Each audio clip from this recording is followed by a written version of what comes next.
Édesapám ilyen bizományi boltosként kezdett el dolgozni a rendszerváltás után, és így ennek köszönhetően így ilyen Atarikkal, Commodore-okkal kezdtem igazából így a számítástechnikai pályafutásomat, hogyha ezt lehet így nevezni. Akkoriban így igazából csak játékokra használtam ezeket, és amikor így középiskolába kerültem, akkor kerültem így közelébe így a demo színnek, és akkor ennek köszönhetően jöttem rá, hogy így a számítógépet azt nem csak játékra lehet használni, hanem ennél sokkal többre is. Akkor már PC-re váltottam, és akkor így kezdtem el igazából így kutatni így a zenéket, grafikákat, demókat, és ilyen programokat, lemezújságokat is, mindent, amit igazából így hozzám hasonló, azt mondom, hogy rajongók így gyakorlatilag alkottak, arra én így vevő voltam, és azt így úgy voltam valahogy, az engem érdekel, és egy idő után én is megpróbáltam így kivenni ebbe a részemet, és magam is így kipróbáltam magamat különböző területeken, én is próbáltam zenét írni, különféle grafikákat készítettem, illetve egy idő után lemezújságnak is a szerkesztőjévé váltam. Édesapám is rendszeresen járt át Ausztriába, és akkor onnan próbált behozni dolgokat, amit igazából így az akkori jogszabályok megengedtek, és igazából hát mi is tévékkel, videókkal, kamerákkal és ilyen különféle kezdetleges számítógépekkel kezdtük ezt, és minden érdekelt, ami igazából elektronika és számítástechnika. Inspirált az, hogy mások ilyesmivel foglalkoznak, inspirált az, hogy így a számítógépet nem csak játékra lehet használni, és így hát minden érdekelt. Kíváncsi voltam arra, hogy hogyan készül egy zene, hogyan lehet a számítógépet zeneszerkesztésre használni. Grafikára korábban egyébként kézzel rajzoltam, és akkor így kíváncsi voltam, hogy ezt így számítógépen hogyan lehet mondjuk egy egér segítségével kiváltani. Illetve ahogy így elkezdtem lemezújságokat olvasni, úgy egyre inkább erősödött bennem az ilyen vágy, hogy én is igazából a saját gondolataimat megosztam így a világgal, igazából ezen a szubkultúrán belül így a többiekkel. Én először ezzel úgy találkoztam, magával a demószínnel és a hozzá kapcsolódó Varesz kultúrával, hiszen ez nem volt így elválasztható a kettő egymástól. Úgy csöppentem bele, hogy hát nyilvánvalóan szerettem volna a játékokhoz hozzájutni, és akkoriban ugye ennek nem volt semmilyen törvényi szabályozása Magyarországon, és rengeteg ilyen sárgakazettás Nintendós ilyen kölcsönzők voltak tulajdonképpen mindenfelé, és akkor egy a mi városunkban is volt egy ilyen bolt, és akkor ott így a tulajdonos említette, hogy így amúgy ismer egy srácot, aki tud játékokat szerezni PC-re, és akkor én úgy voltam vele, hogy hát akkor így megkérem, hogy szerezzen már nekem játékokat, és vittem be egy csomag flopit, ott hagytam, és hát akkoriban ugye azért sokkal lassabb volt a világ, és így ilyen hetente egyszer arra jártam, megkérdeztem, hogy így sikerült-e már valamit így intézni, nem sikerült, akkor egy hét múlva újra próbáltam, és aztán talán egy hónap múlva untam már meg, hogy így mindig oda megyek, és nem történik semmi, és akkor így mondta a srác, hogy hát akkor ne várjunk tovább, visszaadja a lemezeket, amúgy itt a panelokban valahol ott lakik a srác, majd kérdezzem meg így a játszótéren, és akkor így mondta a nevét, meg hogy körülbelül melyik házban lakik, kérdezzek körbe, megkérdeztem, fölmentem, becsöngettem, és akkor így mondtam a srácnak, hogy mit szeretnék, ő pedig egyből nagyon segítőkészen egyből mondta, hogy persze, nagyon szívesen, és hogy mi érdekel még, mutatta, hogy így milyen játékai és egyéb dolgai vannak, és akkor így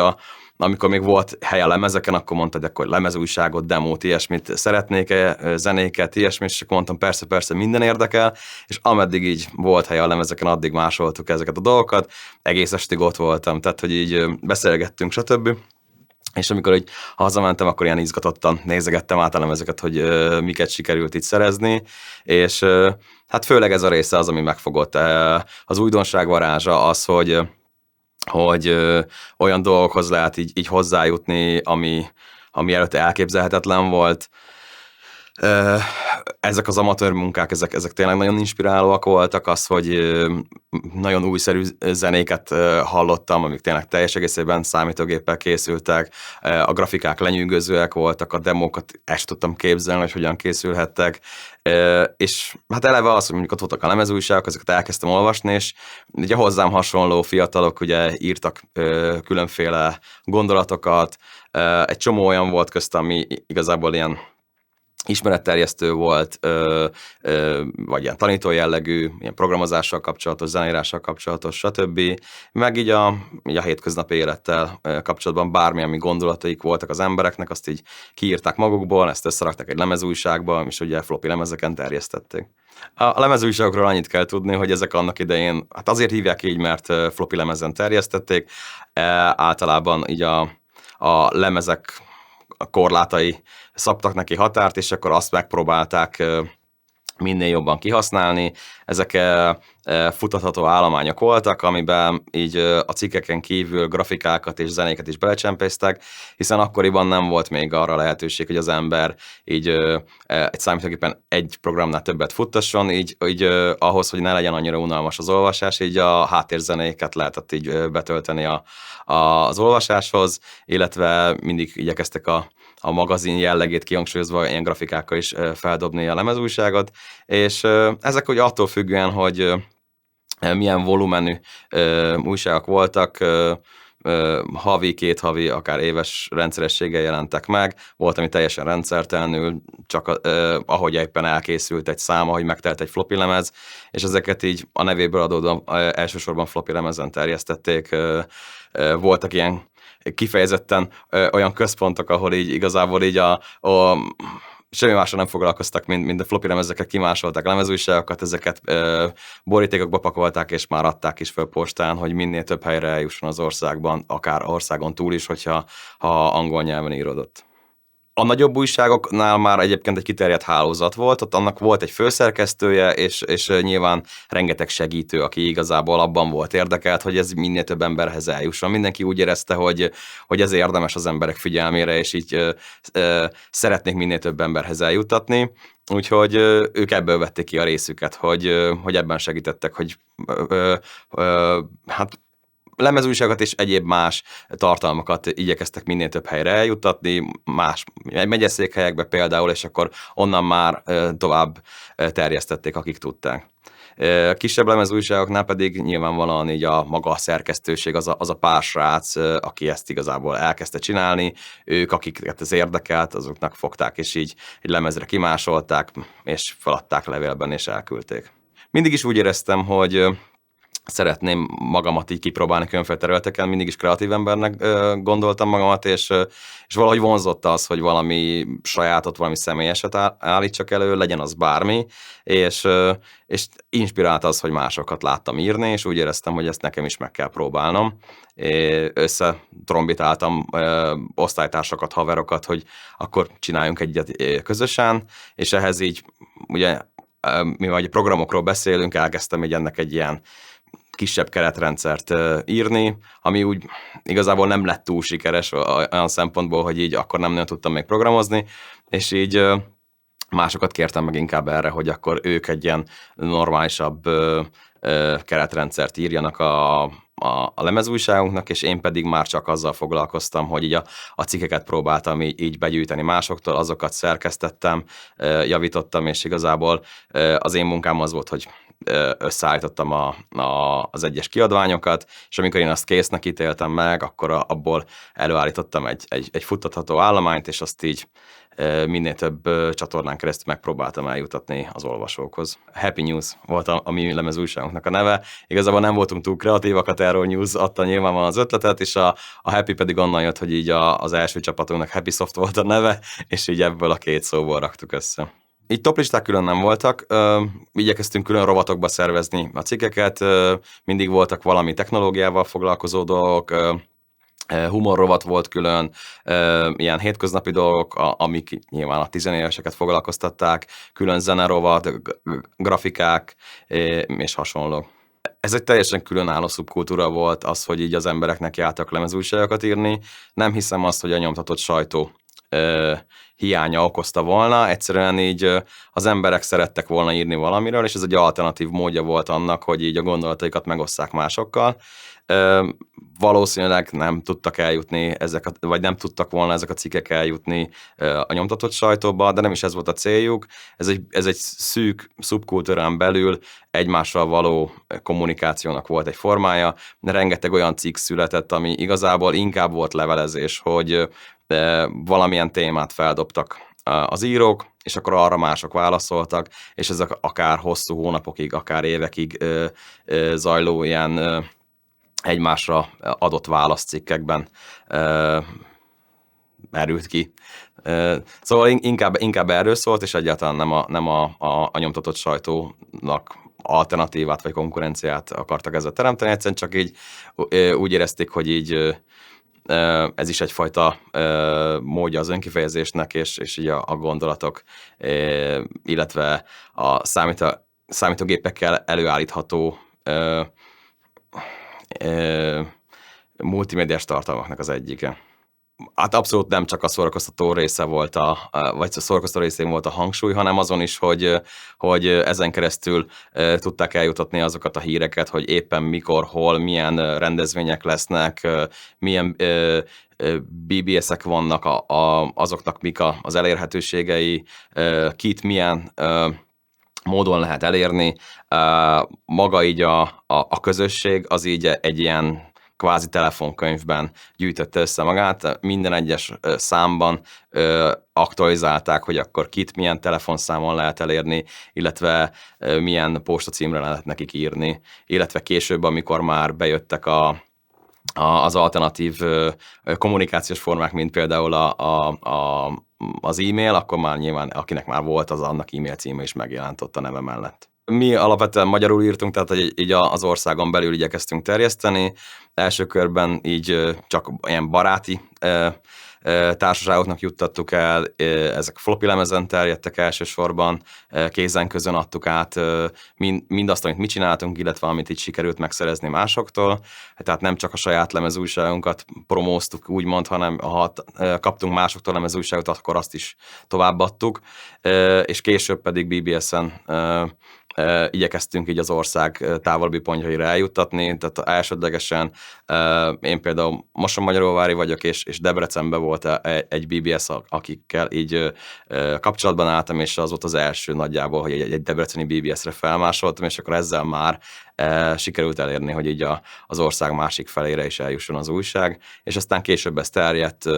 nyilván budapesti BBS-re is felraktuk, győri BBS-re, és igazából az ország több különböző pontjára, elsősorban megyeszékhelyekre. Hát egy nagyobb lemezújságnak, mint mondjuk a Terror News, ott azért már kötött szabályai voltak, ott így a főszerkesztő az deadline-okat szabott, és ugye addig lehetett beküldeni a cikkeket, hogyha az nem sikerült tartani, akkor az már átsúszott a következő számba, és ott tényleg odafigyeltek mindenre, ott havi rendszerességgel jelent meg a lemezújság. Mi nem voltunk ennyire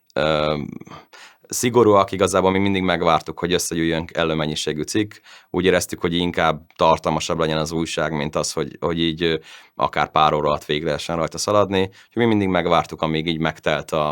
a floppy lemezés, akkor adtunk egyet. Volt, hogy ez így megtörtént 2-3 havonta, de volt, hogy akár egy évet is kellett rávárni.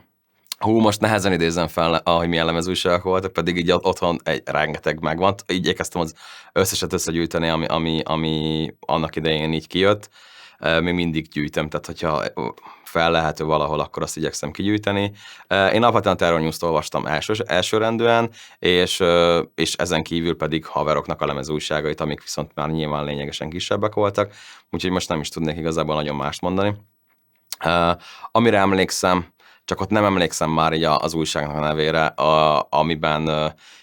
ugye rengeteg ilyen beef ment már akkoriban is, és volt egy, ami hát az Astro ID-nak tudom, hogy volt angol nyelvű lemezújsága, amit ugye kifejezetten ugye úgymond külföldi piacra szántak, illetve ugye már akkor Tomcat nagyon aktív volt, akit utána később ugye a bombagyárból, meg a tolvajkergetőkből ismerhetnek a nézők. Ő azért már akkor is egy megosztó személyiség volt, és már a Terror News berkein belül is nagyon sok port kavartak az ő sztoriai, amik így partikon történtek, meg az iskolájában történtek, meg stb. És az egyik lemezújságban valaki csak ilyen fricskából szintén Tomcat néven kezdett el írkálni. Volt egy Győri Tomcat, akit ismerünk Tomcatet, ő Tomcat 2-nek kezdték el hívni, hogy így meg tudják őket különböztetni, a másik lemezújságból pedig egy nettó fricskából egy Tomcat 3 bekerült, az már tényleg csak arról szólt, hogy trollkodjanak. Hát országszinten szerintem olyan egy tucat nagyobb nevű lemezújság volt, és mellette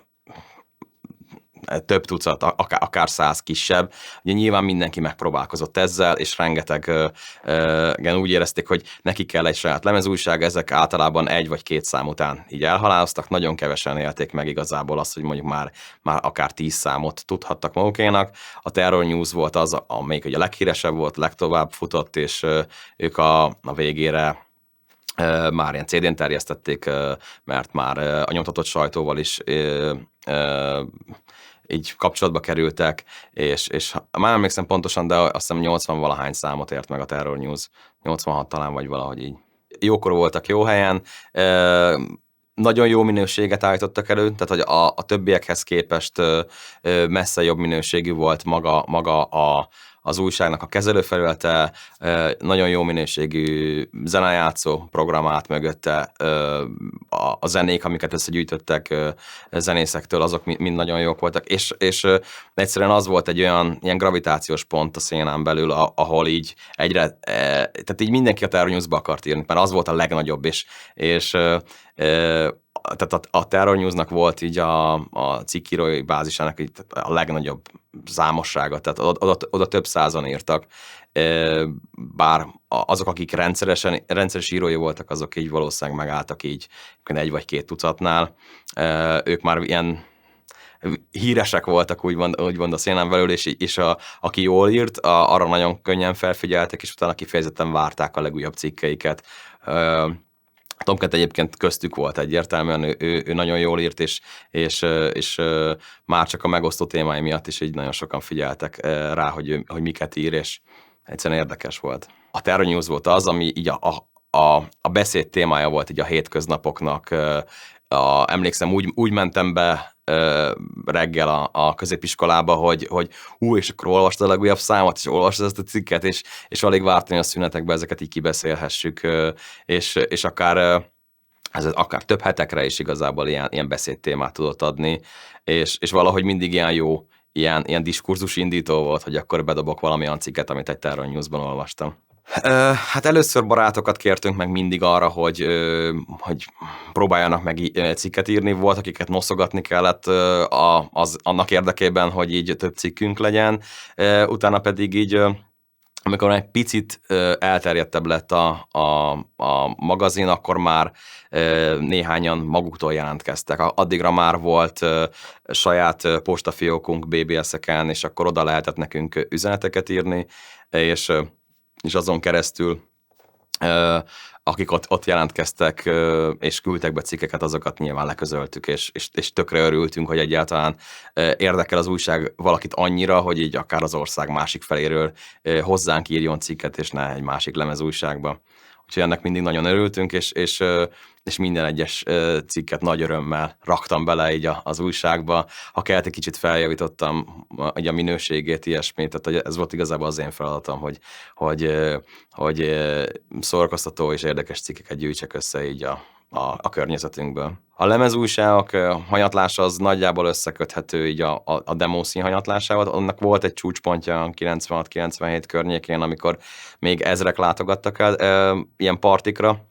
és egyéb rendezvényekre, és ahogy ez így elkezdett zsugorodni, úgy a lemezek újságok iránti érdeklődés is elkezdett így apadni, és a kegyelemdöfést azt szerintem így az internet adta be neki később, így az már így az ezredfordulóra tehető. A végén már tényleg így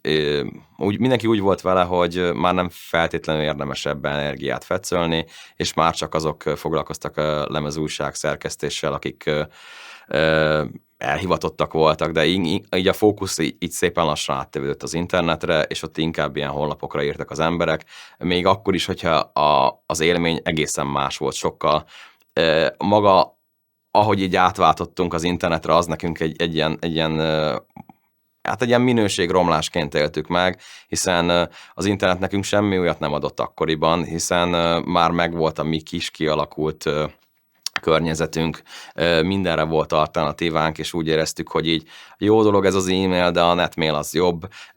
mert az ráadásul egyszerre fórum is, és newsgroup is, sokkal jobban tudunk fájlokat cserélni BBS-en keresztül, mint FTP-n keresztül, és a honlapok is sokkal sivárabbak és ingerszegényebbek voltak egy lemezújságnál. Eleve már a menüje a lemezújságnak egyfajta művészi alkotásként volt tekinthető, meg eleve a program, ami ugye ezt így meghajtotta, betöltötte a zenéket, és a többi, és a többi. Mindig leközöltünk olvasói leveleket, hogyha valaki így...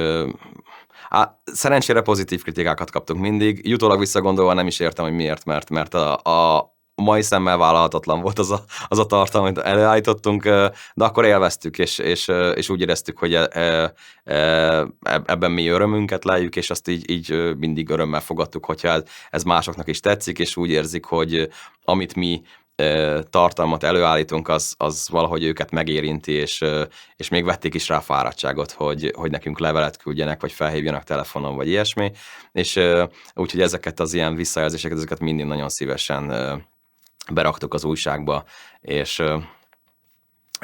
mindig örültünk, ha volt ilyen. A demo scene még a Varese szénának köszönhette a létrejöttét, és így ebből ágazott le később így a lemezújság széna. Ez egyfajta, egy alternatív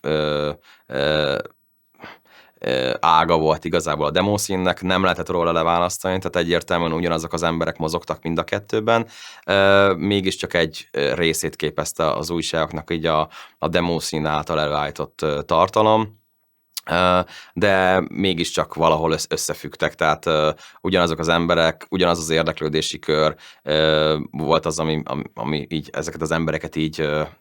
egy helyre terelte, és hát tulajdonképpen a lemezújságok azon kívül, hogy így a demo scene-nel foglalkoztak, mindig igyekeztek így kitekinteni így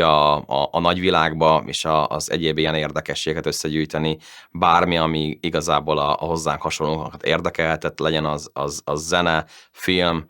egyéb kulturális termék, vagy hírek a nagyvilágból, technológiával kapcsolatos dolgok, bármi ilyesmi. Nagyon erős volt, mindig volt külön egy rovat, így, ami csak a programozással foglalkozott, hiszen akkoriban tényleg elképzelhetetlen volt, hogy ugye hogyha valaki ebbe belássa magát, akkor ne kóstoljon bele a programozásba, hiszen ez is egyfajta önkifejezési forma volt így a zeneírás meg a grafikák mellett. A BBS-ekkel, ha jól emlékszem, 1995 nyarán találkoztam először, előtte már a lemezújságokban olvastam róla, hogy vannak ilyenek, és így nagyjából tudtam, hogy mire való, viszont legelőször mégis internetezésre használtam az akkor kapott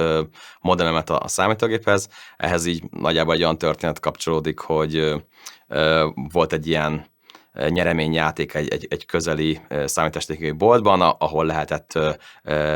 modemet és internetelfizetést nyerni, az akkoriban egyébként ilyen horror összegnek számított, és nagyon kevesen engedhették meg maguknak. És akkor ezt a versenyt megnyertem, kaptam egy modemet, és hozzá 3 hónap internetet, és akkor felmentem az internetre, és rá kellett jöjjek, hogy ott így nincsen fent igazán még semmi, tehát ez nagyon a gyerekcipőben járt, a magyar internet az szinte nem is létezett, a külföldi is olyan volt, hogy inkább keltette ilyen száraz lexikon benyomását, ami ráadásul nagyon nehezen volt kereshető, tehát akkoriban nem volt Google például, Alta Vista már volt, de még az is nagyon kezdetleges volt, és így ha az ember nem tudta, hogy pontosan mit keres, nem ismerte a megfelelő oldalaknak a címeit, akkor igazából semmire nem tudta használni az internetet. Ráadásul maguk így a weboldalak is igazából hát nagyon ingerszegények voltak. Ilyen nagyon egyszerű, puritán HTML oldalak, grafikák, színek minden nélkül. Ehhez képest így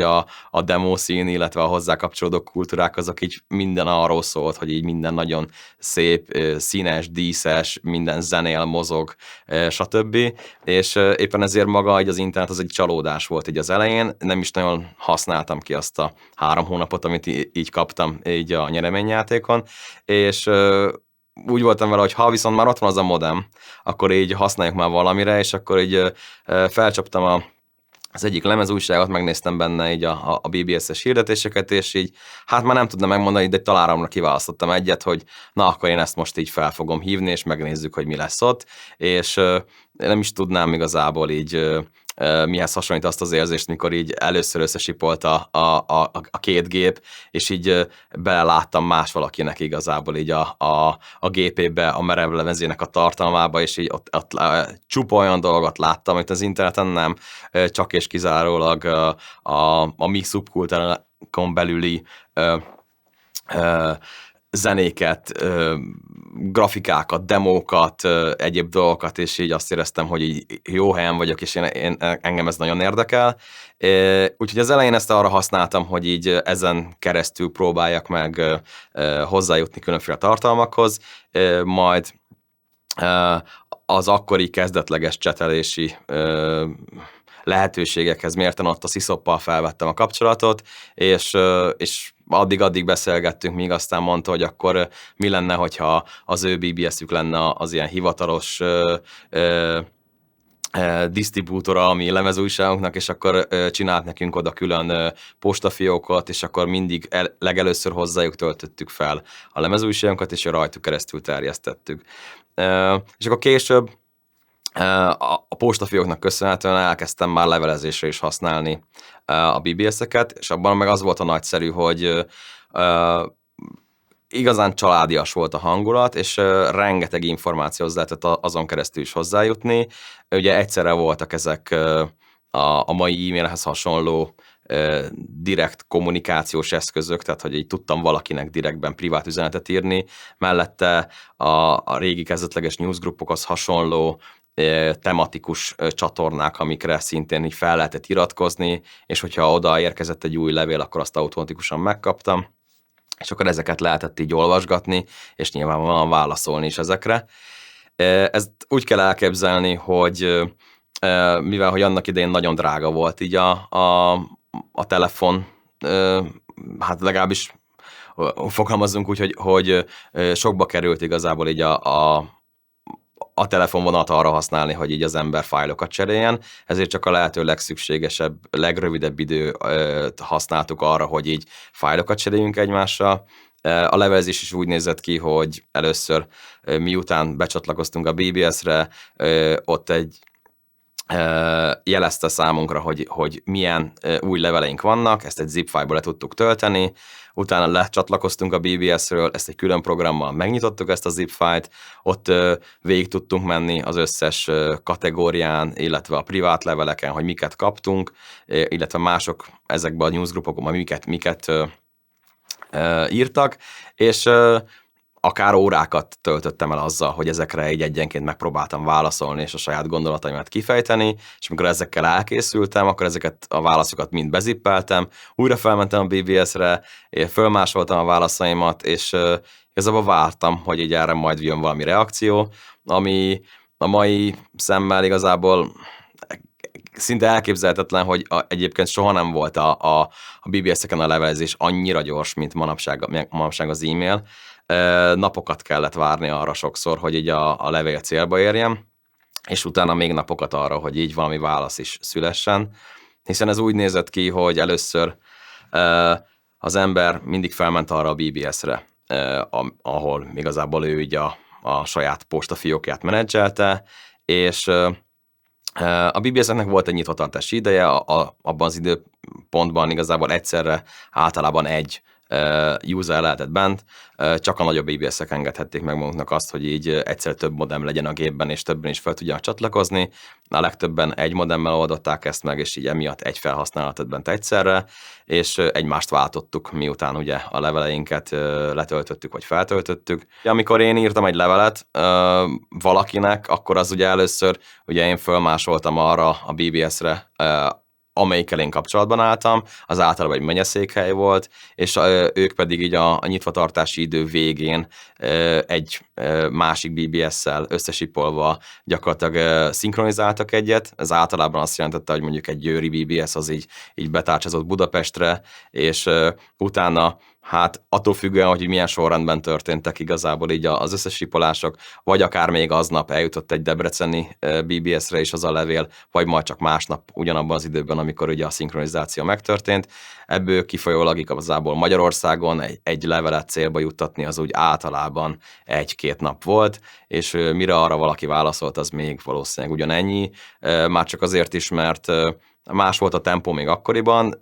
nem volt meg az az inger bennünk, hogy így minden nap ránézzünk a postafiókunkra, mindig inkább vártunk egy 2-3 napot, hogy minél több levél legyen abban a zip file-ban, és akkor azokat így egybe letöltöttük, és akkor ráment az egész esténk. Tehát az volt a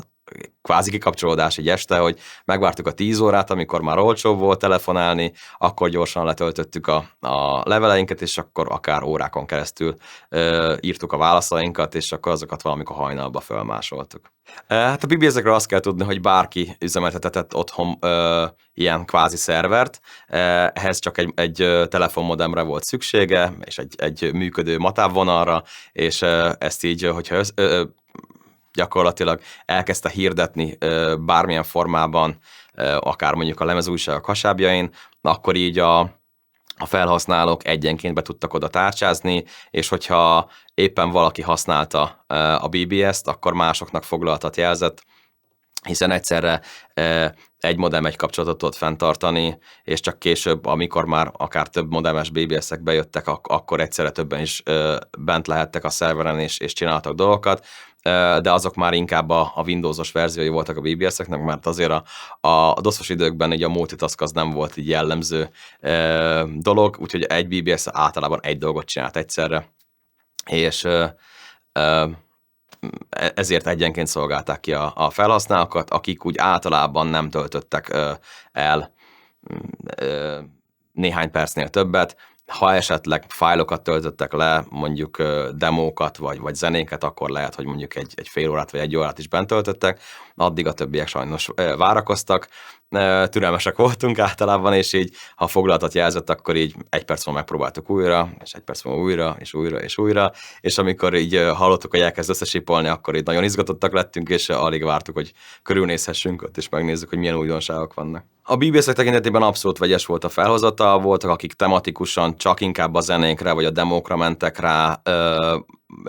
mások igazából gyűjtöttek mindent, amihez igazából így hozzáfértek, és így vegyesen mindent lehetett onnan tölteni. Egy idő után már MP3-akkal is elkezdtek például foglalkozni, ami akkoriban azért egy viszonylag terjedelmes formátumnak számított, és egy fájlt azt így nagyon-nagyon sokáig töltöttünk le. Már nem tudnám pontosan visszaidézni, de tekintve, hogy a legtöbben ilyen 28-8-as modemekkel, ez itt kilobitet kell alatta érteni,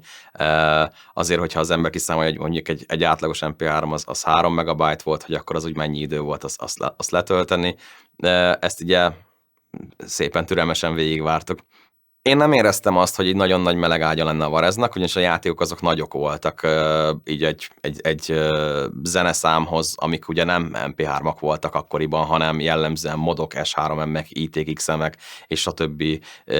formátumban készült alkotások, ezek így ilyen nagyon kis kilobájtokban mérhető zippek voltak általában, a grafikák is viszonylag kicsik voltak, illetve a demók is, úgyhogy inkább ezek a kisebb 1-2 megabájtos fájlok terjedtek, a játék nagyon kevés fért bele ebbe a korlátba, ezért így a Varez annyira nem volt jellemző, lehet, hogy kisebb játékok jelen voltak, de a játékok elsősorban floppin és később CD-n terjedtek, így kézen közön, arra külön szubkultúra épült rá, hogy a játékokat terjesszék egymás között. Ez a közeg azért volt annyira fiatal, mert igazából Magyarországon ehhez nem nagyon értették akkoriban senki, és a fiatalok voltak azok, akik eléggé nyitottak voltak ahhoz, hogy ezt a világot így megismerjék. Az idősebbeknek már megvoltak az ilyen berögzött dolgaik, és nem feltétlenül érdeklődtek annyira ezek iránt a dolgok iránt. A fiatalok viszont a lehetőséget láttak a technológiában, akár kiugrási lehetőséget is, hogy mondjuk vidéken egy srác, akinek mondjuk földművelők voltak a szülei, ezen keresztül eljuthatott mondjuk nevesebb szakközépiskolákba vagy gimnáziumokba, és azon keresztül folytathatta a tanulmányait, és ez egy jó lehetőség volt arra, hogy így mondjuk az ember megtanuljon programozni, vagy bármi egyéb dolgot, amihez igazából a számítógépre volt szükség, és inkább elsősorban szerintem a nyitottság volt az, ami a fiatalokban megvolt ahhoz, hogy ezeket a mai szemmel nagyon bonyolultnak tűnő dolgokat, azokat így elkezdjék így megérteni, és kitapasztalni, és utána pedig elkezdeni keresni nekik a korlátaikat, a határaikat, és megnézni, hogy egy számítógépet mire lehet igazából használni, milyen lehetőségek rejlenek benne. Elsősorban szerintem a közös érdeklődés volt, ami így ezeket az embereket így egy csomópontba összeterelte. Mindenkit lenyűgözött igazából azok az ilyen újfajta művészi önkifejezési formák, amik igazából a számítógéppel bejöttek, az, hogy újfajta grafikai lehetőségek álltak rendelkezésre. Láttunk srácokat, akik egérrel egészen elképesztő minőségű grafikákat állítottak elő, akár több hónapnyi munka árán. Ebben rengeteg energia volt, és ezt iszonyatosan tiszteltük. A zenészek is igazából folyamatosan a határokat feszegették, és keresték, hogy egy számítógépet mire lehet igazából még használni, milyen hangokat lehet belőle kicsavarni, nem is beszélve nyilván a programozókról, akik meg aztán pláne egészen lenyűgöző dolgokat csináltak meg akár néhány kilobájtban, és ez a fajta rajongás ezekért a művészeti alkotásokért volt az, ami elsősorban ezeket az embereket így egy helyre terelte. Látni azt, hogy így ilyen dolgokat létre lehet hozni, és ez inspirálta az embereket arra, hogy ők is valami sajátot, valami személyeset hozzanak létre, még akkor is, hogyha az ugye minőségben nyilván elmaradt azoktól, akik már régóta csinálták, vagy akár tehetségesebbek voltak, és ezáltal valami sokkal maradandóbbat, valami sokkal látványosabbat tudtak alkotni. Mindenkit igazából szívesen láttak szerintem így a szénán belül, és a nagyobbak segítették a kisebbeket, hogy akkor akár szoftverekkel ellátták őket, vagy jó tanácsokkal, hogy akkor itt mit, hogyan érdemes. Nagyon sok forráskód terjedt így egymás között, így akár floppy-lemezeken, hogy aki mondjuk nem értett így a demókészítéshez, az egyből kapott egy csomagot akár, hogy így nézd, így lehet tűzeffektet csinálni, vagy így lehet egy kockát 3D-ben forgatni, stb. És ez nyilván érdekelte az embereket, hogy hogyan lehet egy ilyet előállítani, és belenéztek a forráskódba, és volt, aki vette a fáradtságot, hogy azt meg is értse, és erre alapozva akár valami sajátot állítson elő. Nagyon sokakat inspirált az, hogy valami újat hozzanak létre, újfajta grafikai megoldásokat vezettek be, tényleg keresték azokat a korlátokat, hogy mondjuk hogyan lehet ASCII-ben vagy ANSI-ban rajzolni, és így hogyan lehet mondjuk a karakteres képernyőn látványos grafikákat előállítani, hogy ezek a grafikák nagyon sokszor megjelentek a lemezújságok mellé csatolt infofájlokban, és azok is lenyűgözőek voltak, nem beszélve ugye a 2D-s, később a 3D-s grafikákról, amiket kaptunk, és tehát ez mind igazából az ilyen útkeresésről szólt, hogy ott van egy újfajta eszköz a kezünkben, amilyenhez hasonlót még előtte senki nem látott. Az idősebbek azok már nem feltétlenül tudtak ezzel lépést tartani, nem feltétlenül értették azt, hogy ez így hogyan működik, és hogyan is kéne használni. A fiatalok erre nyitottak voltak, és folyamatosan keresték az újabb és újabb lehetőségeket, és egymást inspirálták gyakorlatilag, és folyamatosan dobálták be az ötleteket a közösbe. Abszolút tekinthetünk erre egyfajta szubkultúraként, mikroközösségként. Nagyon hamar kialakult ennek egy külön nyelvezete, ami sok esetben az angolból alakult át. Nagyon sokan ugye csak írott formában találkoztak az angol nyelvvel, ezért nem is feltétlenül helyesen ejtettük ki azokat a szavakat, és nálunk ezért lett mondjuk Varez ami ugye az angol versből jön, és meg hogyha arról kell beszélni, hogy akkor ki milyen cuccokat osz meg egymással, akkor azt mindenki csak stufnak hívta, és hasonlók. Úgyhogy erre megvoltak a saját szavaink, illetve a kultúrán, a szubkultúrán belül nagyon hamar voltak olyan emberek, akik valami miatt igazából ilyen központi szereplővé váltak. Celebnek nem mondanám őket, de a mai rossz szóval élve influencerek voltak. Tehát, hogy így ők voltak azok, akik így inkább a trendsettert szót használnám. Voltak sztárzenészek, akiknek a zenéért rajongtak. Egy idő után ez a demo szín partikon átment sok esetben name votingba. Arra is volt egy külön kifejezésünk, hogy volt, akinek már a zenére csak azért szavaztak, mert ő már volt valaki, és így azok, akik feltétlenül nem tudtak mondjuk így egyéni ízlést felmutatni, vagy érdemben szavazatokat leadni, azok inkább azokra szavaztak, akiket úgy már így ismertek név szerint, és akkor ezzel próbáltak meg így igazából így beilleszkedni így a szubkultúrába. De nyilván nem csak zenészek voltak, hanem híres grafikusok, programozók és főszerkesztők, tehát lemezújságok főszerkesztői, és azokat a tartalmakat, akik ezek a srácok állítottak elő, ezeket így mindenki így várta. Tehát, hogyha jött egy új grafika, zene, bármi, legyen az akár egy demo színen bemutatott release, vagy pedig így csak úgy BBS-en vagy floppy lemezen terjesztett tartalom, azt így mindenki így izgatottan várt, és mindenki rávetette magát, hogy na, akkor most halljuk, hogy mi ez. Ami nagyon jellemző volt még, és nagyon személyesítette a dolgot, hogy minden egyes munka, gondolok itt demókról, zenékről, az tele volt gríccel. Ez is egy külön ilyen szakkifejezése volt így a szubkultúrának, ahol így a különböző alkotók üzentek egymásnak, és így üdvözleteket küldtek, akár így a zenén belül, így ugye a trackerekben lehetőség volt arra, hogy így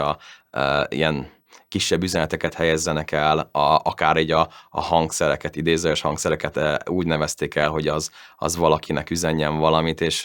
az mindig nagyon jó érzés volt, hogyha valaki viszont látta a saját nevét, és akkor úgy érezte, hogy akkor neki is ezt viszonoznia kell, és akkor a következő zenét azt már ő is úgy állította elő például, hogy akkor figyelt arra, hogy így azokat az embereket így tisztel, azokat így kiemelje, és így név szerint megemlítse. Ahogy igazából elkezdett ez a széna nőni, úgy nyilvánvalóan egyre több embert vonzott, egyre több olyan srác csatlakozott, akik a többiekhez képest így tudásban vagy akár értelmi képességben le voltak maradva így a többiektől, és igazából ők is csak tartozni akartak valahová, viszont nem tudtak semmilyen értékeltőt előállítani. Egy idő után nyilvánvaló volt, hogy ez így fel fog higulni, és ahogy boldog-boldogtalan gyártotta a tartalmakat, azért elég sok gagyi is belekerült ebbe. Ezek ellen úgy védekeztek mondjuk így a partikon, hogy amikor a nevezéseket le lehetett adni, akár a zenekompóra, grafikára, bármire, ott egy ilyen zsűri előszűrte a tartalmakat, és azokat válogatták csak be, amik elég igényesek voltak ahhoz, hogy azokat így be lehessen mutatni a nagy közönség előtt. Tehát volt ennek egyfajta ilyen előszűrése. Ezen kívül a Varez kultúrából jöttek olyan ilyen szabályszerűségek, hogy hogyan kell a fájlokat elnevezni. Gyakorlatilag minden rendszerbe volt foglalva, pont azért, hogy nagyon gyorsan el lehessen ezek között igazodni, és mindenki tudja, hogy mit hol talál. Mindenki így az egyes release-ekbe ugye beleírta a csapat nevét, hogy valahogy belekódolta a fájl nevébe, akkoriban ugye 8.3-as fájlok voltak a DOS rendszerben, ez ugye viszonylag beszűkítette a mozgásteret, minden csapatnak volt valami 2-3 betűs rövidítése, amiből rá lehetett jönni, hogy ez egyébként az ő legújabb release-ük, és akkor azon belül pedig voltak ilyen tipikus fájlok, amik arról szóltak, hogy így információt adjanak az embernek arról, hogy igazából mi is ez, mit fog benne találni. Ez egy bizonyos partira kiadott, bizonyos kompón benevezett zeneszám, vagy grafika, vagy bármi ilyesmi, arról egy pár mondat, vagy pedig csak elérhetőségek, akár e-mail cím, telefonszám, bármi, ezek voltak igazából ezekben a fájlokban. Úgyhogy kb. Ezek voltak igazából, amik így a rendszerről szólt, illetve hát nyilván ezt is a BBS-eket annak idején össze kellett hangolni, hogy a lehető leghatékonyabb legyen a fájlcsere, hogyha én tényleg feltöltök valamit egy BBS-re, az a lehető leggyorsabban eljusson az ország másik felére, vagy akár olyan tartalom, akkor így országhatáron túlra. Nyilván a központi sziszopok, azok külföldi szerverekkel is tartották a kapcsolatot, külföldi sziszopokkal, és akkor ők így azon keresztül jutottak be az országba tartalmakat, illetve azokat a minőségi magyar alkotásokat, amiket úgy érdemesek voltak a terjesztés, azok nyilvánvalóan mentek kifelé külföldre, így azok igazából így bárhova eljuthattak a világon, de azért akkoriban ez még nem volt annyira így teljes értékű, tehát az interneten manapság tényleg bárhova el tudsz küldeni egy alkotást, akkoriban az azért így azért nagyjából így a környező országokig, esetleg tudom, Hollandia, Németország, Anglia, ilyen helyekre juthattak el, de mégiscsak azt lehetett érezni, hogy így ezek a színek, ezek így országokon belül külön buborékokban léteznek, és vannak szerencsés kiválasztottak, akik így kapcsolatot tartanak külföldiekkel, és azokon keresztül eljuthatnak külföldi rendezvényeknek a release-ei. Nyilván voltak a magyar partiknál sokkal nagyobbak odakint, és akkor onnan folyamatosan jött befelé így a tartalom, és nyilvánvalóan ment kifelé Magyarországról is, de az már lehet, hogy sokkal kisebb számba, vagy arról már lehet, hogy nekem nincs információm, ez így mennyire volt népszerű. Nyilván akkor is megvoltak a sztárcsapatok, akiket így mindenki ismert, mindenki szeretett, és ilyenekből voltak jó páran, akik nemzetközi sikereket is értek el, de így inkább azt lehet mondani, hogy tényleg ilyen buborékban létezett ez így elsősorban, és nyilván ennek a fizikai korlátok szabtak határt. Nyilvánvalóan így a játékok mellé raktak oda ilyen kis egyszerű intrókat, cracktrokat, vagy hasonló néven illetett egyszerű kis programokat, amik sok esetben tényleg csak egy-egy effektre mentek rá, mondjuk rastercsíkokat mozgattak, és akkor közben valami színusz hullámon, nem tudom, ment valami üzenet, amiben csapatok egymásnak üzentek, vagy egyszerűen csak hírül adták, hogy a nagy világnak, hogy így sikerült feltörni ezt a játékot, és akkor igazából erről szólt igazából a történet. Mindenki valahogy úgy kezdte, hogy proudly presents, tehát hogy mindenki inkább azt akarta jelezni, hogy ez egyfajta eredmény, hogy így ezt az adott szoftver sikerült feltörni, és akkor ezekhez mindig csatoltak valami kis apró kis animációkat, üzeneteket, amiket aztán igazából egy idő után már külön is előállítottak, hogy ebből nőttek ki magát a demószín, hogy minek is kell lopott játék ahhoz, hogy valaki valami ilyen látványosat állítson elő, úgyhogy ezután teljesen le is vált róla. Hát általában ezek voltak, tehát én ebbe voltam inkább benne, én úgy éreztem, hogy így pont így az aranykornak a végét kaptam el, tehát hogy ilyen 95 környéken csatlakoztam bele így a demószínbe, meg a hozzá kapcsolódó szubkultúrába, és nyilván én is igyekeztem kivenni a részemet így grafikákkal, zenékkel, ilyesmi, de soha nem voltam igazából ilyen központi szereplője ennek, inkább csak fogyasztottam a tartalmakat, BBS-eket is igazából csak használtam, nem üzemeltettem, viszont ami így említésre méltó szerintem, hogy ebből nagyon nagy barátságok alakultak ki később, tehát így akkoriban ugye, tehát inkább úgy fogalmaznék, hogy előtte az emberek azok így leveleket küldözgettek egymásnak, ugye voltak ilyen kifejezetten olyan barátok, akiket így lehet, hogy élőben soha nem láttak, még csak írtak nekik egy-egy levelet, és akkor így időnként tehát leveleket írtak egymásnak, és nyilván ennek volt egyfajta ilyen alternatívája az, hogy az emberek ezt most már így BBS-en keresztül csinálják, és netmailen keresztül küldik egymásnak az üzeneteket, és én is rengeteg olyan emberrel ismerkedtem meg, akikkel egyébként valószínűleg nem tudtam volna soha, és az egyébként mindig is egy csodával töltött el, hogy így akkoriban tényleg a posta volt az egyetlen módja annak, hogy az ember vagy felvegye valakivel így a kapcsolat, is legyen egy levélbarátja, vagy ilyesmi, és így általában az emberek azok egy ilyen kisebb, ilyen jóval kisebb ilyen baráti társaságot tudtak maguknak, akik mondjuk ugyanabban a városban, esetleg a szomszédos városban éltek, de az valahogy elképzelhetetlennek tűnt akkoriban, legalábbis számomra, hogy így valaki mondjuk így az ország másik végén élő embereket tartson fenn kapcsolatot,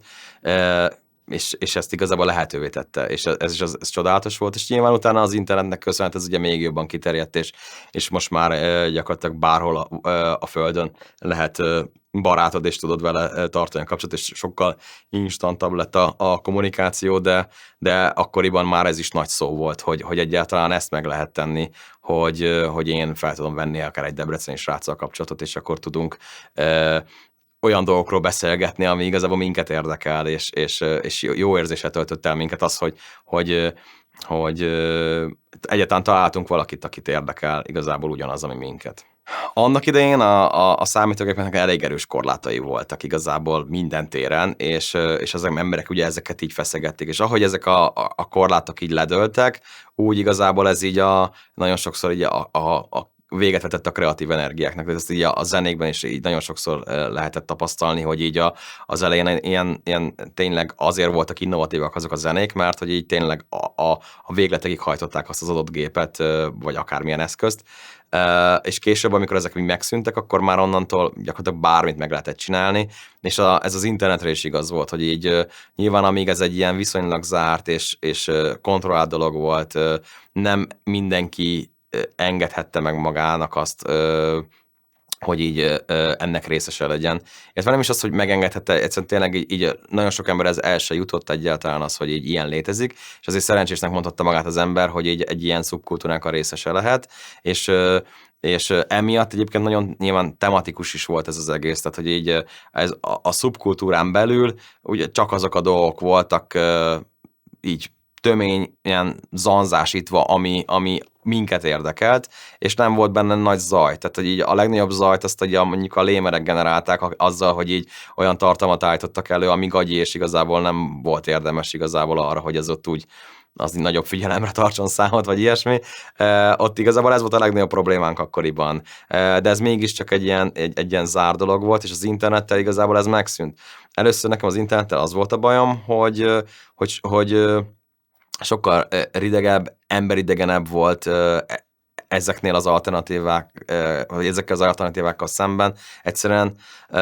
azt éreztem, hogy ott előtte egy ilyen nagyobb család része vagyok, és igazából ott kifejezetten olyan emberek gyűlnek össze, akiket ugyanaz érdekel, mint engem, és ez miatt így jól megértjük egymást, tudunk gondolatokat cserélni, ilyesmi. Az internet az pedig tényleg egy ilyen nagyon-nagyon idegen, ilyen furcsa hely volt, ami sok esetben sokkal akkor primitívebbnek tűnő módon oldott meg dolgokat. Utólag nyilván beláttam, hogy ez technológia nyilván fejlettebb volt, csak akkor mégsem így éltük ezt meg, mert egyszerűen valahogy azok az eszközök, amiket mi használtunk, azok így végül is kiforrottak voltak, tehát azt a célt, amire létrejöttek, ez maximálisan kiszolgálták, és utána az internet az nyilván egy elkezdett így terjedni, minden mást kiszorítani, egészen az utolsó percekig BBS-eztem. Gyakorlatilag az Y2K problémának köszönhetően szűntek meg Magyarországon a BBS-ek, hiszen addigra már eleve a legtöbben inkább interneteztek, már csak egy nagyon szűk réteg használta a BBS-eket így Magyarországon, és akkor így már a sziszapok úgy érezték, hogy nem éri meg átváltani egy Windowsos alternatívára, ami már jól kezeli a 2000-es évek problémáját. Ezt már nem akarták meglépni, mert már a felhasználó bázisuk addigra így nagyon összezsugorodott. Addigra már mindenki így átköltözött az internetre, amit én egyébként elég ilyen szomorúan éltem meg. Tehát én nagyon szerettem azt a közeget, és hiányzott. Akkoriban nyilván nem interneteztünk minden nap, vagy minden órában, az ugyanúgy drága volt még. Inkább az volt, hogy De hazamentem, felmentem egy BBS-re, leszettem a leveleimet, ugyanúgy, ahogy mindig, és utána pedig, mint a felnéztem az internetre, ott is csináltam, mert aztán onnan is lejöttem, és ez valahogy így a napi rutin része volt, hogy így ez a kettő együtt létezik. Annak ellenére, hogy a BBS-eken keresztül egy idő után már az internetre is ki tudtunk így üzenni, speciális netmail címekre, ha írtál, és beírtad mondjuk az üzenetnek az első sorába az e-mail címet, akinek azt szánod, akkor az ilyen proxiként gyakorlatilag továbbította, és akkor így tehát neked is volt egy kvázi e-mail címed azon a BBS-en, és azon keresztül az internetre el tudtad juttatni a leveledet, anélkül, hogy egyébként lett volna internet hozzáférésed otthon, ami szintén egy költséges dolog volt. Így valószínűleg ugye a BBS-ek üzemeltetői engedhették csak meg maguknak, és akkor rajtuk keresztül lehetett internetezni, e-maileket eljuttatni, ilyesmi, és ez így tök jó volt. Még arra emlékszem, hogy annak idején így ilyen azt hiszem talán 99-ben, amikor beszüntettük a Dragon Ballt, még az RTL Klubnak is írtam, hogy így mi történt a Dragon Ball-lal, és azt így még BBS-en keresztül küldtem el nekik, és így még suliba menet előtt gyorsan ránéztem, hogy vannak-e leveleim, és akkor ott láttam, hogy válaszolt az RTL Klub, hogy hát sajnos az ORTT levetette így a Dragon Ballt a műsorról, de dolgoznak rajta, hogy visszakerülhessen. A mai napig emlékszem a szövegére, nagyon nagy élmény volt igazából, hogy erre is lehetett használni. És aztán egyébként tényleg igaz az, hogy az internet terjedésével szépen lassan ezek így elhaltak. Voltak olyan irányú törekvések, hogy majd ezeket így átemeljük az internetre, és létrehozzuk ennek az alternatíváját, hiszen mondjuk így az 1000. forduló környékén már ugye rengeteg ilyen ingyenes e-mail szolgáltató volt elérhető, viszont jóval kevesebbet tudtak, mint a BBS-es társaik, és azon agyaltunk rengeteget, hogy hogyan lehetne ezt az egészet átemelni az internetre, de akkor sajnos nem rendelkeztünk még azzal a tudással, vagy tőkével, kapcsolati hálóval, hogy ezt így igazából meg tudjuk csinálni. Meg igazából lehet, hogy addigra már a lelkesedés is alább hagyott, hiszen addigra mint felnőttünk, inkább az egyetemben voltunk elfoglalva ilyesmi, és nem volt rá lehetőség, vagy igény, inkább úgy mondanám, hogy ezt így átemeljük az internetre. Ugyanez lett igazából a lemezújságoknak is a vége, sokan megpróbáltak honlapokat üzemeltetni helyette, de az már nem volt ugyanolyan, már nem volt ugyanaz a hangulata, és ezek is nagyon hamar elhaltak, és utána teljesen más multimédiás orgánumok vették át igazából így a helyüket, és gyakorlatilag ezek úgy voltak, ezek megszűntek. Most már maximum csak olyan formában léteznek az interneten, hogy ezeket a régi eredeti lemezújságokat és egyéb tartalmakat, ezeket egy weboldalon összegyűjtik, vannak neki mondjuk alternatív verziói, hogy mondjuk mit tudom én, ne kelljen már egy DOS-os virtuális gépet fenntartani azért, hogy mondjuk egy lemezújságot el lehessen indítani, hanem ki vannak ezek exportálva HTML-be, képekbe, valamilyen formában, hogy így az ember meg tudja nézni, és tudjon nosztalgiázni, hogyha igazából szeretne. A maga BBS az teljesen független volt így az internettől, és ott igazából az kvázi összehasonlítható egy ilyen Betamax versus VHS párharccal, ahol így igazából az internet szépen lassan kiszorította a BBS-eket, hiszen jóval rugalmasabb és fejlettebb technológiát kínált, és igazából ezzel már tényleg az egész világot be lehetett hálózni. A BBS-eket igazából így hát annak megvolt a maga romantikája, de azért nyilván a technológiai korlátjai is voltak. Nem volt annyira hatékony, mint az internet, még akkor is, hogyha bizonyos tekintetben szofisztikáltabb volt, mint a core internete, de nyilvánvalóan egy idő után át kell adni a helyét így az internetnek. Ami pedig a technológiát illeti, igazából minden átalakult. Tehát akkoriban ez egy ilyen olyan volt, mint a vadnyugat igazából, így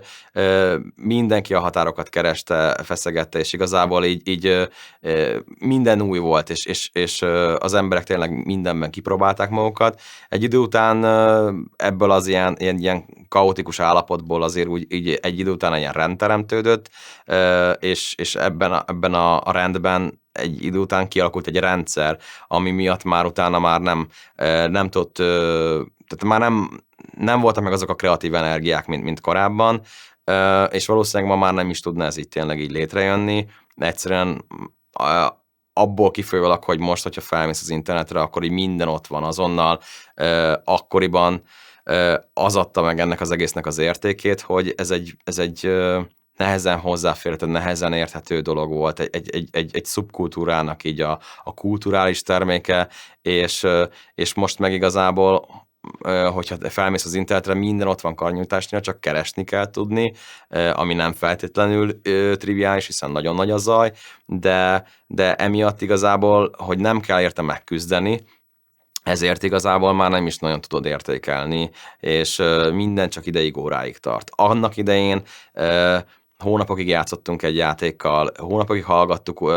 azokat a zenéket, néztük újra és újra és újra azokat a demókat, a lemezújságokat is rengetegszer újraolvastuk, mert egyszerűen akkoriban lehet, hogy mondjuk csak havonta egyszer jutottunk hozzá valami ilyesmihez, és most meg felmész az internetre, minden ott van azonnal. Tehát nem kell szinte semmit se várni, illetve hogyha várni kell, akkor frusztráltál válsz azonnal. Ez régen teljesen más volt. Teljesen természetes volt az, hogy így akár egy órát vársz valamire, hogy így letöltődjön egy BBS-ről, vagy az, hogy így meghozza a postás a borítékba csomagolt floppy lemezt, és azt a kevéske tartalmat, azt az 1,2 vagy 1,4 megabájtot, azt így igazából te így a magadévá tedd, és így abba belesülített tartalmat, ezt igazából így elfogyaszt, úgymond. Ez manapság nyilvánvalóan nem így működik, tényleg minden ilyen instantá vált, és ennek igazából így nyilvánvalóan így ezek a művészeti ágak is valamilyen szinten a kárát látták, illetve átalakultak, tehát hogy így teljesen máshogy fogyasztunk ma már zenét, mint akkoriban, és ez igazából nagyjából igaz mindenre, hogy teljesen átalakult ez az egész, nem feltétlenül jobb irányba. Én nagyon sok esetben azt érzem, hogy a káosz éveiben ugye mindent lehetett, és utána, hogy kialakult a rend, utána erre már ugye nyilván iparok is ráépültek esetenként, nyilván mondjuk lemezújságokra nem, mert ugye abban nem volt pénz, de mondjuk így a zenében igen, tehát hogy így nyilván az elején még a legtöbb zenész az valamilyen demószínes közegben kezdte, és utána a zenestílustól függően valamilyen más szubkultúrában kötött ki, azokra a szubkultúrákra ráépültek különféle kiadók, rendezvényszervezők, egyéb cégek, és onnantól fogva ugye ők kezdték el diktálni az iramot, ők mondták meg, hogy mi a trendi, mit lehet, mit nem lehet, és akár a zenészeket is gyakorlatilag így betörték, rendre utasították, és azt mondták, hogy jó, mostantól viszont ilyen zenét kell csinálni, tehát nem adnak ki már akármit, nem tehetsz meg szabadon bármit. Annak idején jóval szabadabb volt ez, bárki csinálhatott bármit, azt kiadták. Most az MP3 korában, amikor egy lemezt kiadni, az gyakorlatilag így 0 forint, mégis nagyon komoly szabályozása van annak, hogy így kinek milyen zenét vagy egyéb produktumát adják ki, hiszen óriási a verseny, rengetegen vannak, most már gyakorlatilag bárki előállíthat bármilyen tartalmat, annak idején ez egy viszonylag egy szűk társadalmi réteg volt, aki megengedhette ezt magának, hogy ezzel foglalkozzon, legfőképp ugye a fiatalok, már csak azért is, mert a szoftverek azok így jóval bonyolultabbak voltak a maiaknál, és először meg kellett tanulnod a számítógépet használni, ahhoz, hogy a rájuk írt programokat ugye el tud kezdeni használni. Manapság nyilván mindenki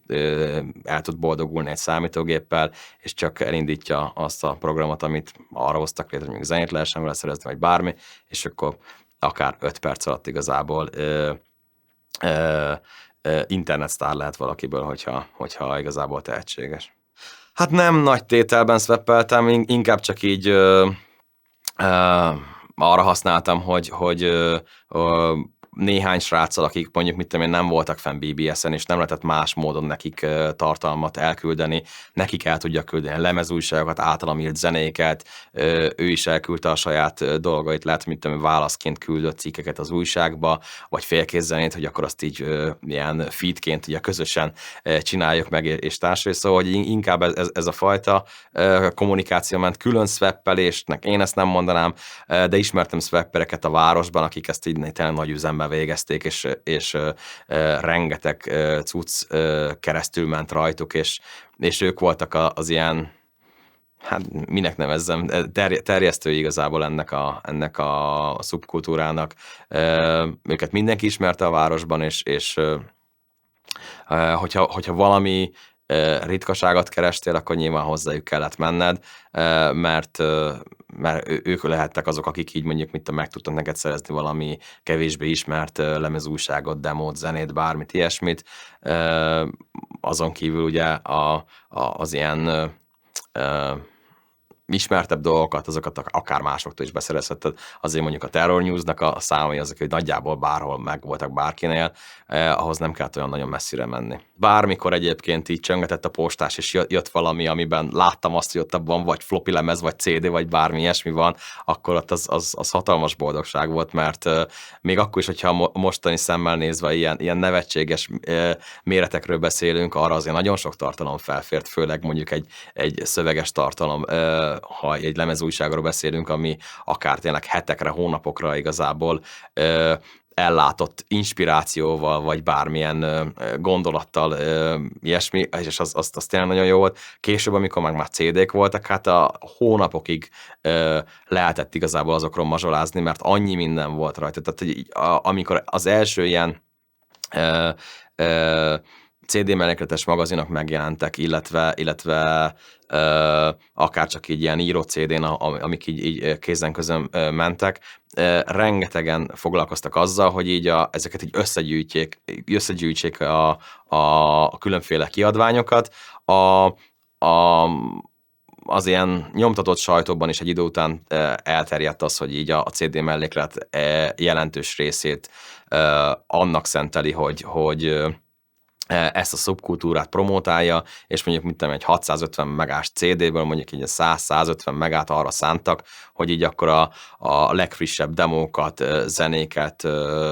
lemezújságokat így összegyűjtötték, és ezen keresztül is igazából nagyon sok minden eljutott az emberekhez, és nagyon sok feltörekvő zenésznek lehetőséget adott ez arra, hogy egyébként így valahogy így ismertebb legyen. Viszonylag sokan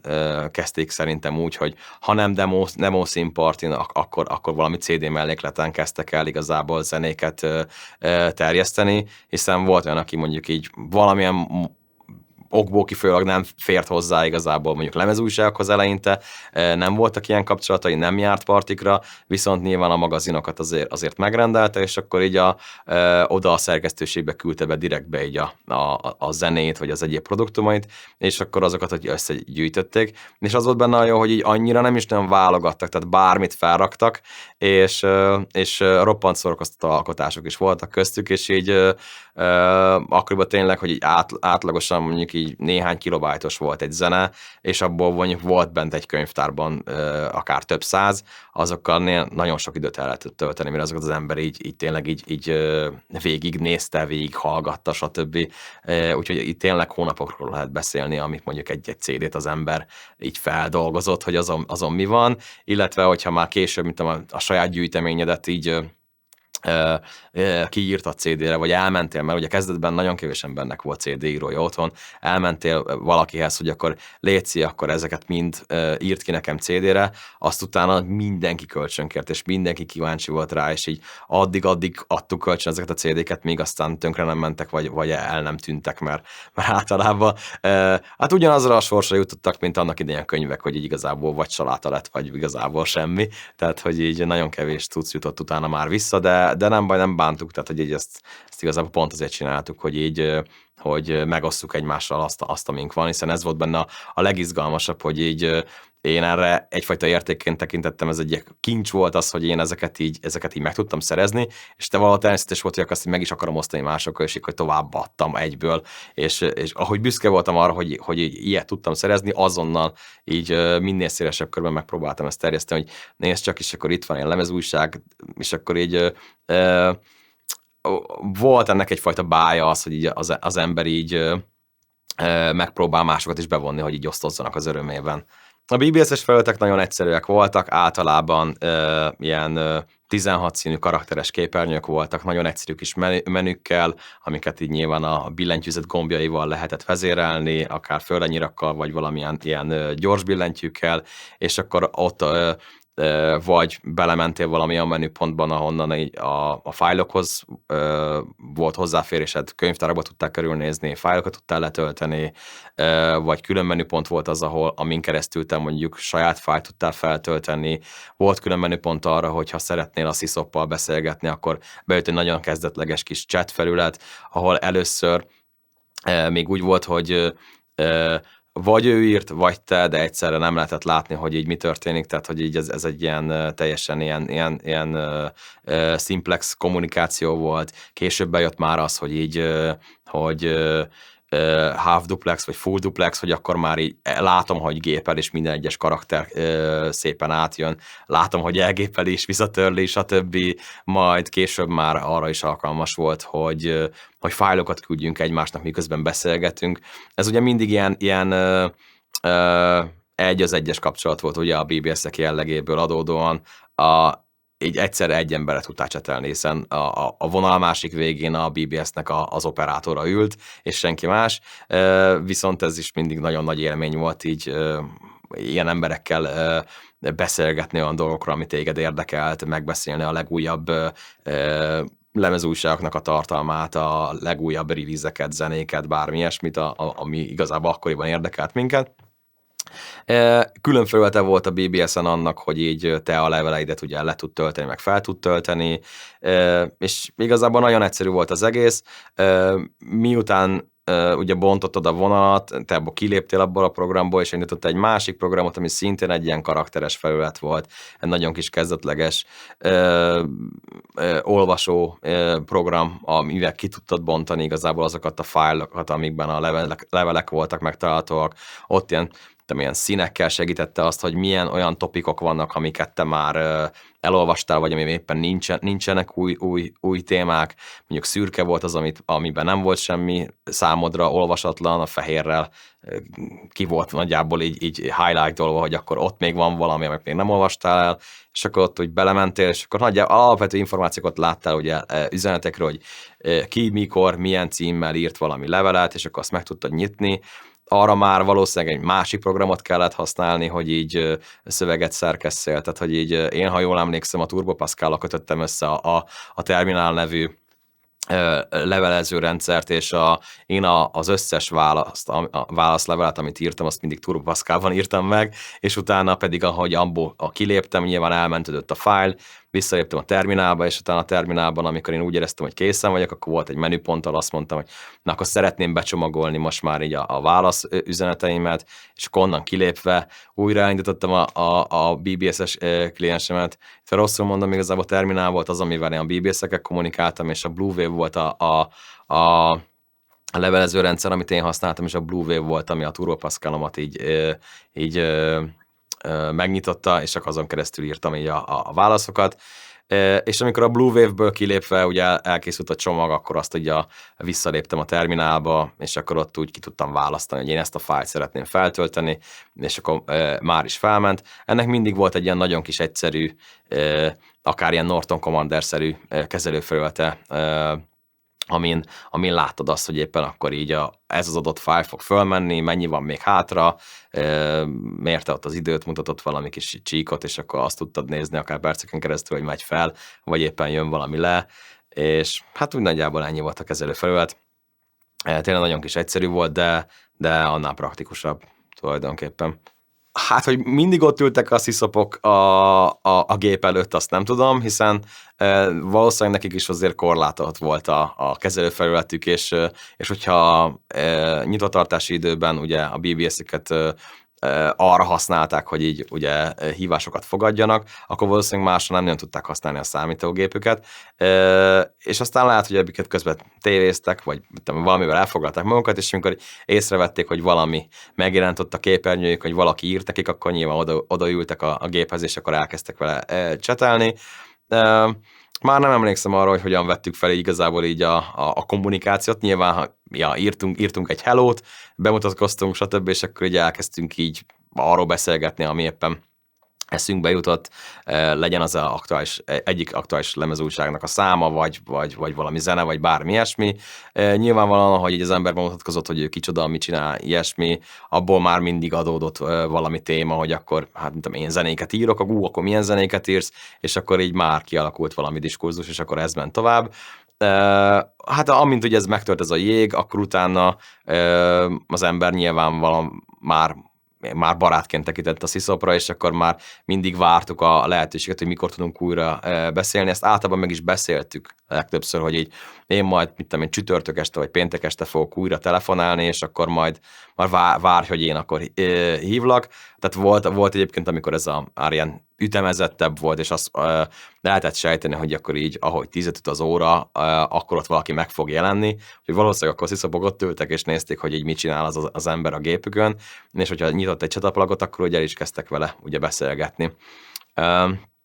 Úgyhogy hát az valószínűleg egyébként ez így zajlott, már amennyire én az end user oldalról láttam, de amúgy tényleg érdekes volt, és az, ami még ugye eszembe jutott menet közben, hogy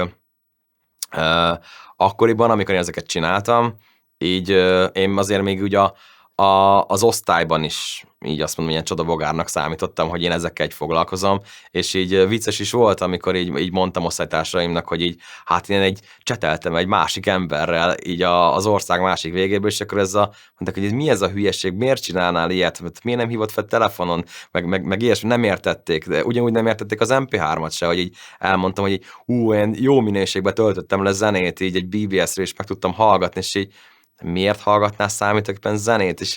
így abszolút nem értették, hogy ez miért jó, és így vicces is belegondolom, hogy ugye ezek az emberek manapság így valószínűleg Spotify vagy ilyesmi nélkül is tudnak képzelni az életüket, de akkoriban ez így annyira ilyen különlegesnek és újszerűnek számított, hogy így még akár a velem egyidősek se feltétlenül értették, hogy ez így miért jó, és így miért kell nekem számítógépen zenét hallgatni mondjuk egy Walkman vagy egy Discman helyett, és a csetelés is ilyen volt. Tehát, hogy tényleg nem tudták elképzelni, hogy milyen az, amikor emberek így írásban kommunikálnak egymással, úgyhogy csak tudom én így mondatokat látnak, stb. Most meg mindenki ugyanezt csinálja Messengeren, vagy valami hasonló. Magukra ezekre a partikra azért mentek az emberek, hogy elsősorban, hogy barátokat szerezzenek, fájlokat cseréljenek, és minden egyes partinak a végén voltak a kompók, ahol igazából így az alkotásokat mutatták be, ugye lehetett versenyezni, és ezzel inspirálták igazából az embereket, hogy újabb és újabb alkotásokat adjanak be, és akkor méretessen meg az, hogy ki az, aki valami minőségét állított elő, és akkor minden parti, ami egyébként úgy általában 3 napos volt, vagy úgy kb., tehát hogy így mindig ilyen péntek délután kezdődött, és akkor mondjuk ilyen vasárnap délig tartott, és a kompók általában azok vasárnap hajnalban voltak,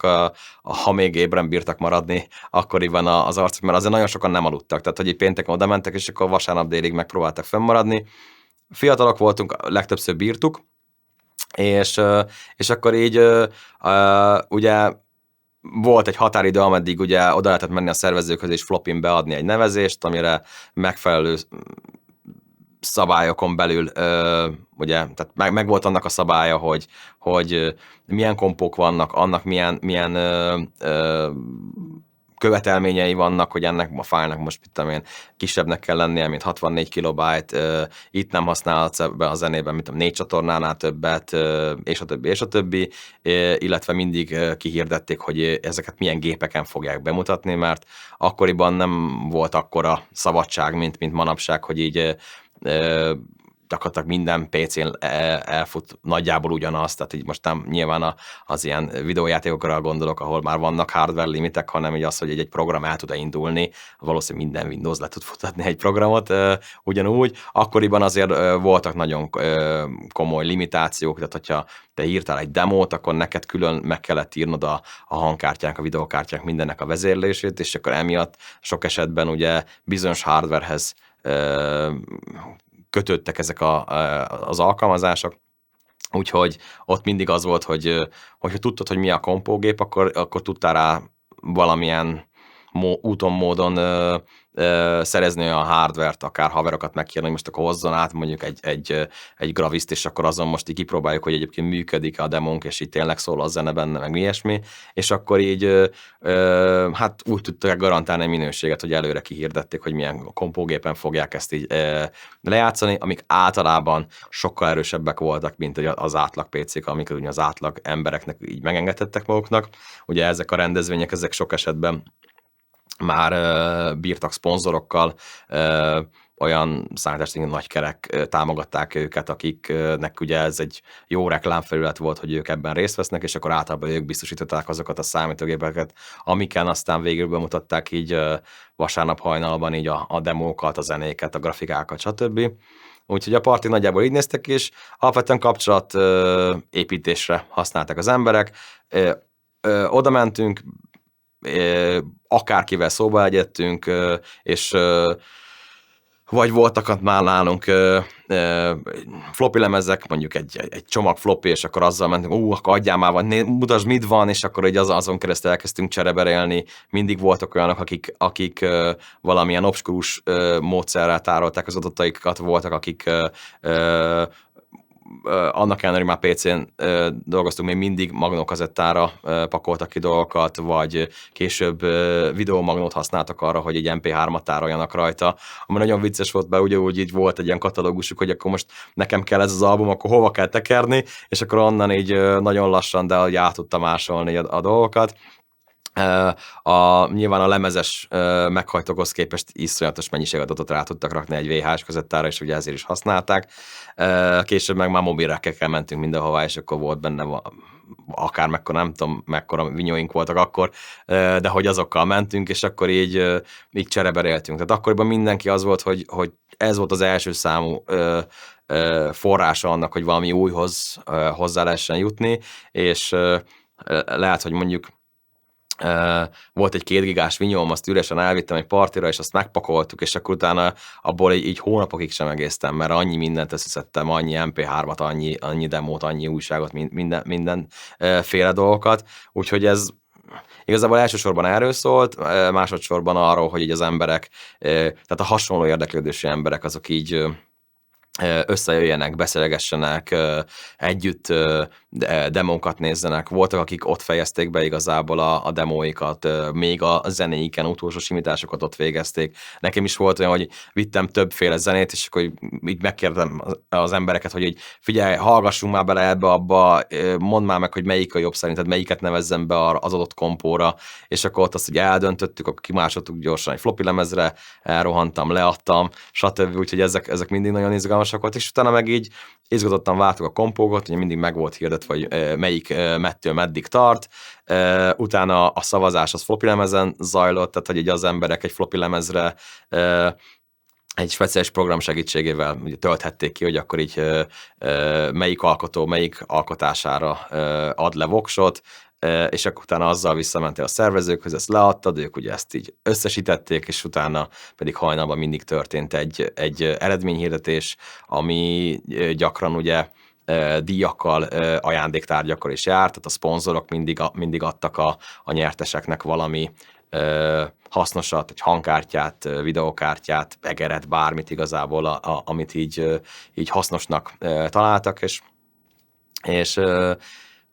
hát nagyjából ennyi. Igazából erről szólt egy parti. Tehát kapcsolatépítés volt, és én rettentően élveztem mindig, de nagyon-nagyon elfáradtam a végére, mert ugye azért aludni nem sokat aludtunk, azt azért hozzátenném. Voltak ugyan szobák, ahova el lehetett vonulni, aludni, de azok nagyon kicsik voltak, kevés ember fért be, és úgy általában igazából akkora volt a hangzavar, meg igazából hogy a lámpák ugye mindenhol igazából ilyen maximális fényerővel mentek mindig, hogy valójában így egyszerű volt nem aludni, és így itt így a nagy zsivajban ott úgy nyüzsögni a többiekkel. Olyanokra emlékszem, amikor így igazából így hát ilyen lopva aludtunk egy órákat valami hangfal mellett, annyira elfáradtunk, hogy már így a hálózsákon így eldöltünk, vagy hogy egy Amigára ráborulva aludtam egy pár órát, amikor már abszolút nem bírtam ébren maradni, ilyenek nyilván mindig voltak. De úgy nagyjából ennyi. Egyszer emlékszem a Gazdagréti lakótelepen voltunk egy demószínpartin, ahol így ö, hát megvolt, hogy én meddig fogok maradni, ott volt a fejemben, hogy akkor így megy majd a vonatom, így nekem valamikor, nem tudom, este 5-kor vagy valami ilyesmi, és annyira fáradt voltam, hogy ott így elbóbiskoltam, és valahogy így beleálmodtam azt így az álmomba, hogy így mindjárt megy a vonat, nekem most azonnal fel kell kelnem, és tényleg felriadtam, és így azon összeszedtem a cuccaimat, felkaptam egy táskát, és így rohantam így a Kelenföldi pályaudvar felé, és akkor amikor már kicsit jobban felébredtem, akkor realizáltam, hogy de hát nekem nem is volt táskám, és akkor így néztem, hogy így ez itt micsoda, így látom benne, hogy semmi ismerős nincs benne, és akkor így visszarohantam, leraktam oda, ahonnan úgy emlékeztem, hogy elvettem, és remélve, hogy majd megtalálja a gazdája, és utána megint elkezdtem rohanni a pályaudvar felé, és odaértem, akkor néztem rá az órámra, és akkor kiderült, hogy még nem tudom, 2 vagy 3 óra van még így a vonat indulásáig, amit aztán ugye arra használtam, hogy már nem mentem vissza a partira, nem csak ott úgy így vártam igazából a vonatra, és akkor tudom, Walkman zenét hallgattam, vagy ilyesmi, szóval hogy így vicces ilyen emlékek kapcsolódnak hozzá. Jó volt, mindig élveztem. Úgy évente egyszer jártunk fel igazából ilyen nagyobb rendezvényekre, Budapestre, de az ország különböző területein is voltak partik, a mai napig vannak. Nyilván nem akkora látogatószámmal, mint annak idején. Akkoriban ez tényleg nagyon sok embert vonzott, és akár 1000-nél többen is voltak egy ilyen partin, és hatalmas élmény volt az, hogy így tényleg így a hasonló érdeklődős emberek így összegyűltek, és bárkitől tudsz kérdezni, tudsz pedig beszélgetni azokról a dolgokról, amit téged érdekelnek, és így, hogyha leültök a gépéhez, azért nem mindenki tudta igazából a számítógépét elvinni, a legtöbben inkább csak úgy tényleg így egy hátizsáknyi flopival, vagy mobilrekkel, vagy ilyesmivel mentünk, meg váltásruhával, és akkor így mindig így kunyaráltunk, hogy így akkor na, mutasd, mit van, és akkor így addig másoltuk a dolgokat, amíg így még volt helyünk, és akkor így el tudtuk hozni. Úgyhogy az mindig nagy élmény volt. Hát ezt töltötte ki igazából minden időnket, tehát ez egy ilyen teljes embert igénylő ilyen szabadidős tevékenység volt, és ha nem az iskolában voltunk, akkor ezzel foglalkoztunk. Sőt, igazából az iskolában is ezzel foglalkoztunk, de így a szünetekben biztos, hogy erről beszélgettünk így azokkal az arcokkal, akik erre vevők voltak. Nyilván nem mindenki volt rá vevő, de aki igen, azokkal így folyamatosan ezen kattogtunk, és amint vége volt a sulinak, rohantunk haza, és akkor már is alig vártuk, hogy akkor így, hogyha vittünk valami flopit haza, akkor megnézzük, hogy azon mi van, és akkor azt így kipróbáltuk, megnéztük a demókat, elolvastuk a cikkeket, stb. Vagy pedig elővettünk valamit, amit ugye félkészen abba hagytunk mondjuk előző este, és akkor hogy azt úgy folytattuk, legyen az grafika, zene, program, lemezújság, bármi. Igazából erről szólt ez így összességében, hogy nagyon röviden összefoglalva, hogy játékon kívül valami kreatív dologra használjuk a számítógépet, valami egyedit, valami személyeset alkossunk, és azt így megosszuk azokkal, akik ugye erre nyitottak, és hozzánk hasonló érdeklődéssel bírnak. Úgyhogy erről szólt igazából a fiatalkorunk, és abszolút nem bántam meg, mert nagyon-nagyon izgalmas volt sok szempontból, nagyon sok érdekes alkotást láttam, nagyon-nagyon sok minden inspirált abban, hogy és valószínűleg nagyon sok mindenben hozzátett ahhoz, aki ma vagyok, hogy akkor így a számítástechnikával kezdtem el ugye foglalkozni, és ez ugye a mai napig végigkíséri az életemet. Programozóként dolgozom, és így ez valószínűleg rengeteget hozzátett ahhoz, hogy én ebben a szakmában helyt tudjak állni.